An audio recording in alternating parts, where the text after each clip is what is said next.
Welcome to the Filmmaker Mixer Podcast, the podcast by filmmakers for filmmakers. This episode is sponsored by Gemini Crown Tech, software for all of your production needs. Stay tuned for more information later in the show. Hello, everybody. This is the Filmmaker Mixer Podcast, and today we are chatting with Vanessa Bailey, Festival Director of the Richmond International Screenwriting and Film Festival. And Vanessa has promised to give us all the secrets to get everybody's independent film into a film festival, or at least she's going to try. Absolutely. Yeah, that's exactly what I said. So how are you? You're in London, right? I'm in London. Oh, yes, good. it's very hot. For us, it's very hot. Oh. So, Well, I'm in Austin, so it's very hot here as well. yeah, no, it's lovely. Yeah, I'm in London. Well, yes. Just for context, tell the audience about your film festival. What's the main focus? How does your festival stand out from other festivals? Give us the pitch.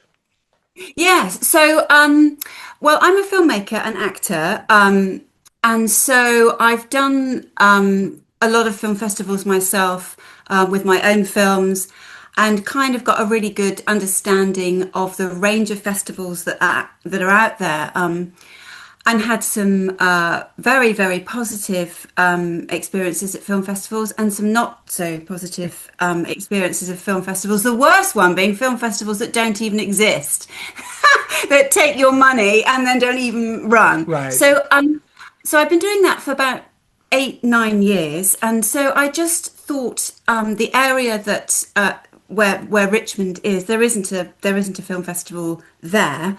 It's kind of a new thing, but it's a really artsy area. There's a beautiful theatre. There's lots of sort of artsy stuff going on in terms of painting and that kind of thing, but nothing filmy. So we decided, my husband and I and my daughter-in-law, we decided that we'd try and put something together that was very, very filmmaker centric, really genuinely celebrating the miracle of getting a film from a script to the screen, and also the screenwriting side of things, which I found sometimes is can be a bit of a sort of afterthought. And as a screenwriter myself, I wanted also to have a festival where there was equal celebration for both mediums, because you can't have one, films don't exist without either of those. So it was really coming from a place of wanting to genuinely celebrate the amazing perseverance and talent of international film. And it was our first film festival last year. And we had a beautiful selection of American, Iranian, Turkish, UK, French, I think, films. It was just a beautiful, eclectic, diverse selection, and I was very pleased with it. So I'm really excited about this year's festival, which is November the 8th. And you say you also cover screenwriting. So do you have a screenwriting competition?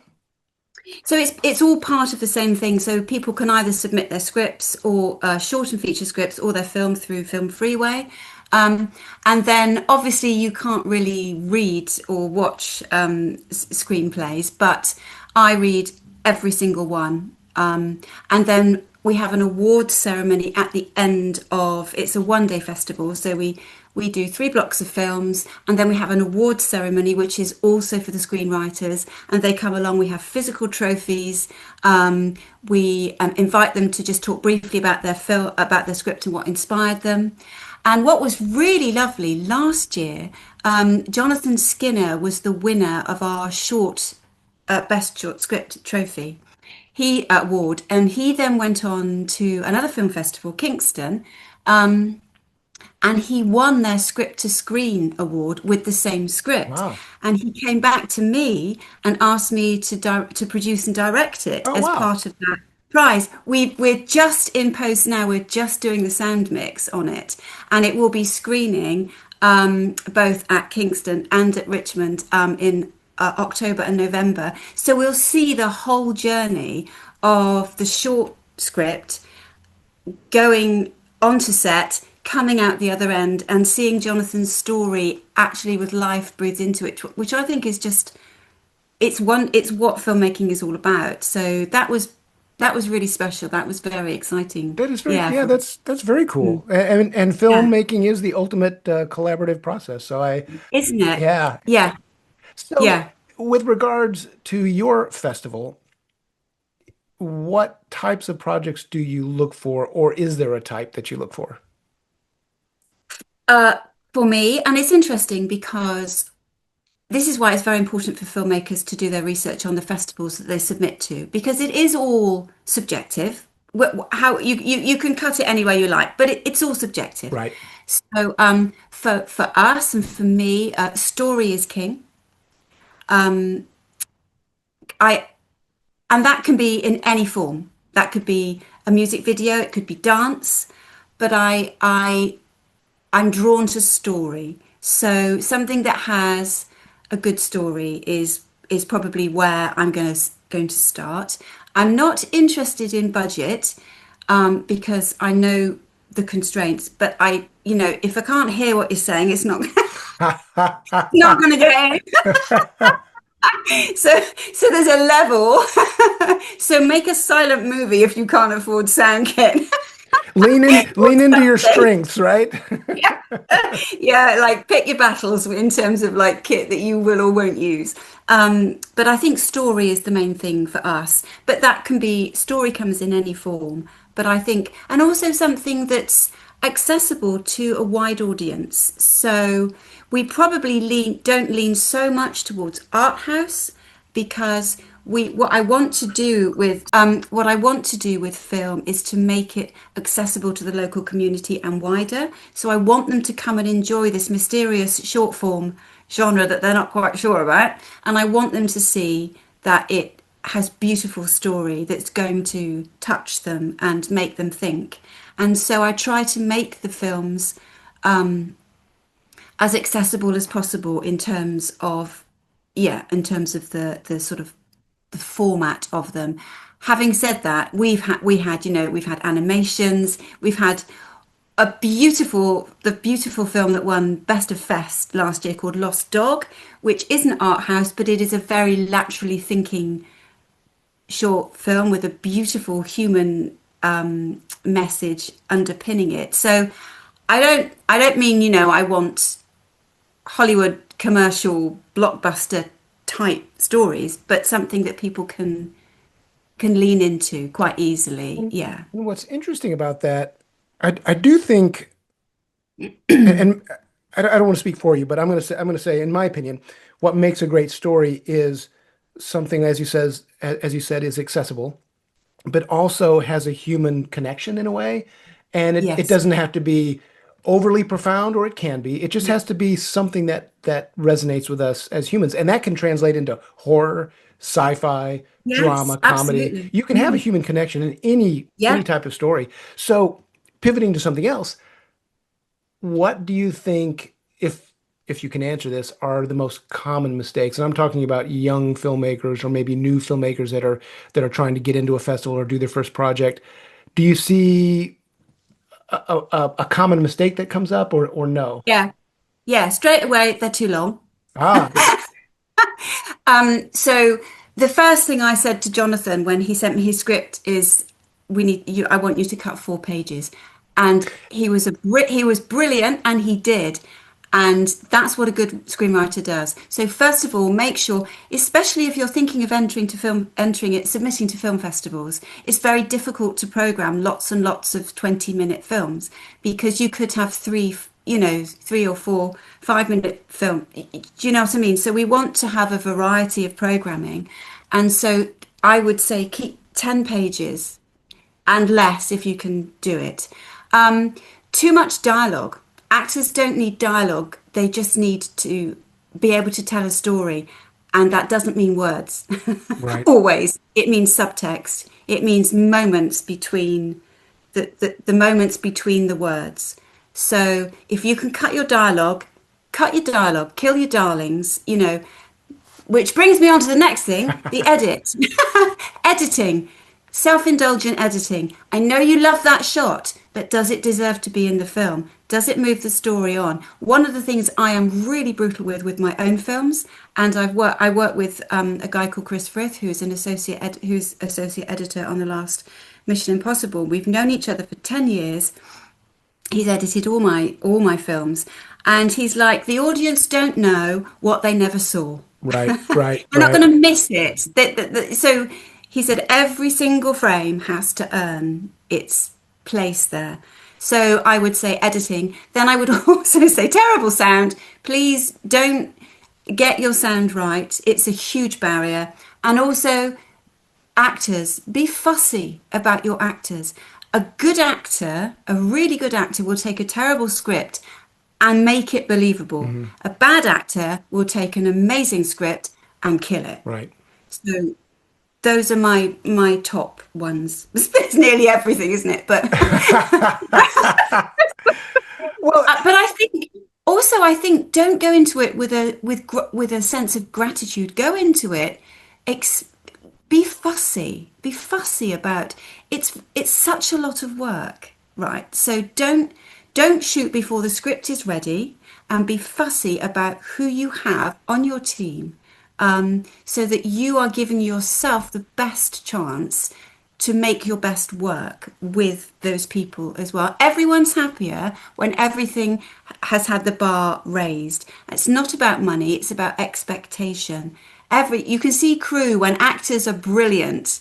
You can see them leaning in, the DP's smiling and the sound guy's like, and you can feel everyone excited about, there's that chemistry. Right. That's what you want to. You want to feel the magic on a set. So set yourself up for magic, not for mediocrity. That's what I would say. well, yeah, and I think speaking of what you said about starting with the script, it's easy to want to quote unquote tell the story, Yes. and you have to let the story tell itself in a certain way.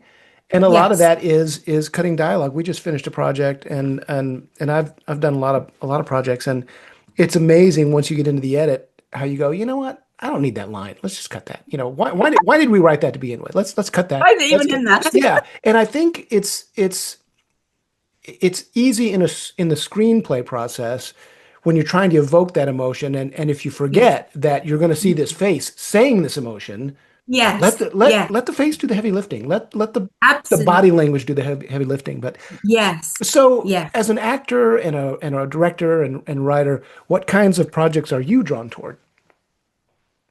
Again, anything that makes my heart beat a bit faster and the hairs on the back of my neck stand I up. like that. And I That's think, good. yeah, because it all is all here. If it's not here, it's not going to be there either. So I would say I will do anything, any genre, but it has to feel like I believe it. Right. So that's really all it is. Um, yeah, it's just things that make my pulse race, It's in some way. it's incredibly hard work, as you said, to make these things happen. So do something Mm. you really care about. Yes, exactly. It's always like, for me, it's always been, if you can't stop thinking about it, then do it. Ah, If good. you're like, meh, okay, whatever, then it's probably not worth, especially with I'm talking about collaborative Right, stuff. Paid right. work, like we're just whatever. But but when you're making, these beautiful collaborative works of art and works of the heart, then it needs to keep you up at night. You need to be itching to get back. Right, Like, I cannot, I have to get this. I can't wait to get this made. right. And also because post is so terrible as well, that you really need to want to make it to get through Right. post. Yeah. Yeah, we were chatting with Barbara Morgan from the Austin Film Festival, and she said Mm. writers write because they have to write. They can't Yeah. not write. And that's the kind of project I think Yeah. you want to do as a Absolutely. filmmaker and as a writer and as a director. You've just got to make this thing. Yes. But I think for good film people, it's like everyone's like that. The Right. crew are like it as well. They just want. How else do I get people to just give up 2 days, it's their Saturday and Sunday, to throw a film together? It's because we'd rather be doing it than not. So everyone feels, I think, that way, whatever you're, yeah. And it's funny on the independent film side, on the, whether it be a micro budget feature or any kind of low budget feature. I'm always amazed that it happens every time, and I don't know why. I'm still surprised when it happens, but you know when when the ship sets sail, so to speak, you feel like you're going to have to do everything yourself because it's a low budget project.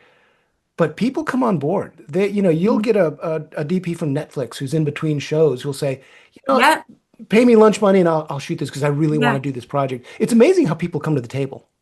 But that's what it's all about, the script, you see. If they read the script and they go, do you know what? I That's going to be cool. Right. And you feel like they like the director. Maybe you've got a couple of actors attached and they go and when they have a look at their show reel or what they've done, and they get a sense that actually this is going to be something that they, they'll grow through, they'll, you know, find creative fulfillment from. But it does come from the script. Right. Right. I think it really does. The script and you do have to do a lot of producing. You do. I hate producing. It's I you produce by Oh, necessity, I'm sure.